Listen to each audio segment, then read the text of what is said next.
The federal government says it is intensifying efforts to end recurring farmer-herder clashes through the rehabilitation of grazing reserves and establishment of modern ranching settlements. Minister of Livestock Development Idi Mokhtar Mahia said the initiative will initially target Benue, Plateau, Nasarawa, Kaduna, Adamawa and the Federal Capital Territory. He said 417 grazing reserves have been identified nationwide with a pilot ranching scheme already underway in Plateau State. Mahia said the policy aims to reduce cattle movement across communities, a major trigger of rural conflicts, while engaging pastoral communities in the transition from nomadic livestock production to ranching. He added that about 34 pastoral organizations had been consulted as part of efforts to ensure the smooth implementation of the national ranching policy. Nomadism, from our understanding, is a survival mechanism.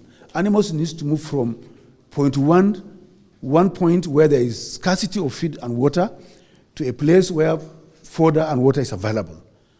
So if you understand it this much, why don't you provide the scarce resources in situ and stop these animals from moving? We have understood that. We have inventorized for 417 grazing reserves. As I'm talking to you today, we have come up with a pilot on Inwase Grazing Reserve, Plateau State. That is going to be proof of concept. But we are not saying that it's sufficient enough. What we are saying is that once we move in to rehabilitate the grazing reserve, move in pastoralist, then it will catch on. We have identified 6 states: Benue, Plateau, Nasarawa, Kaduna, Adamawa, and FCT.